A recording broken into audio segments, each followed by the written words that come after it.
Dampak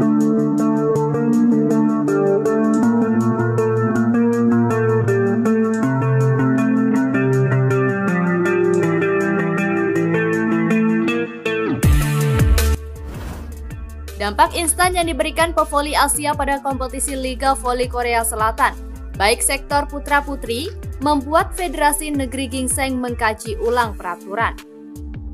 Draft pevoli Asia di kompetisi Liga Voli Korea Selatan baru diberlakukan musim 2023-2024, di mana atlet nasional asal Jember, Jawa Timur, Megawati Hangestri menjadi utusan Indonesia. Keberadaan pevoli asing Asia di Liga Voli Korea tak ubahnya sebagai kelinci percobaan yang dilakukan Federasi Bola Voli Korea Selatan. Akan ada beberapa ketentuan mengingat performa Megawati Hangestri dan pevoli asing Asia di negeri Gingseng mampu menjadi tulang punggung permainan.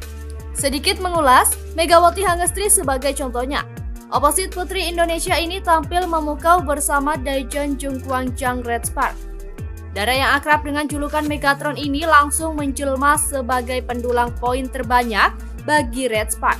Hingga putaran 3 Liga Voli Korea Putri, Mega berhasil mengumpulkan 309 poin. Dia menjadi pemain asing Asia dengan koleksi poin terbanyak. Selain sebagai pemilik angka terbanyak di Red Spark, Megawati juga berperan besar dalam membantu Red Sparks bersaing di zona playoff alias 4 besar klasemen Liga Voli Korea Putri. Mantan pemain Jakarta Pertamina Vestron ini berhasil menepis stereotipe miring soal pevoli berhijab. Mengingat Mega merupakan pevoli berhijab pertama yang berkarir di negeri Gingseng. Fenomena Megawati Hangestri Pertiwi di Red Spark dapat dikatakan sebagai tolak ukur dan acuan bagi KOFO untuk merevisi aturan draft kuota asing Asia. Apa saja? Dirangkum dari laman YNE dilansir Never Sport, ada 2 perubahan yang terjadi di Liga Voli Korea Selatan untuk kuota pemain Asia yang diberlakukan mulai musim depan. 1. Perluasan cakupan seleksi pevoli Asia.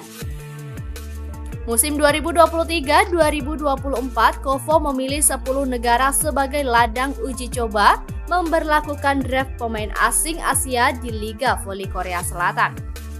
Ke-10 negara tersebut meliputi Jepang, Mongolia, Hong Kong, Thailand, Filipina, Indonesia, Vietnam, Malaysia, Myanmar. Dari 10 negara inilah para pevoli Asia disaring dalam seleksi untuk Liga Voli Korea Selatan musim ini.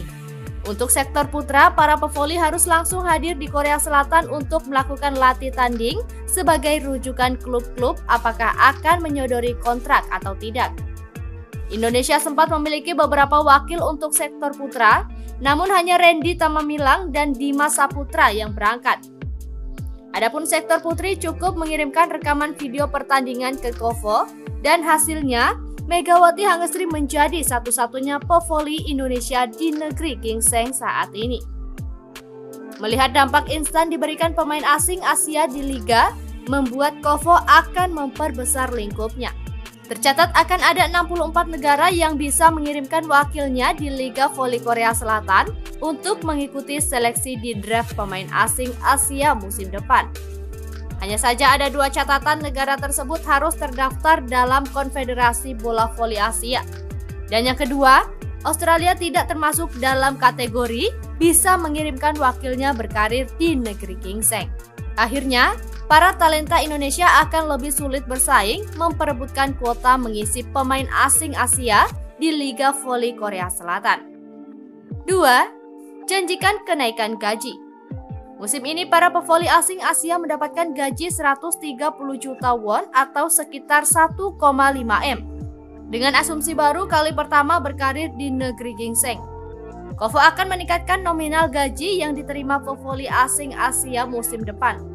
Belum dijelaskan secara rinci berapa angka yang pas, namun disebutkan bahwa pemain asing Asia di Liga Voli Korea musim depan akan memiliki gaji lebih tinggi dari pevoli lokal.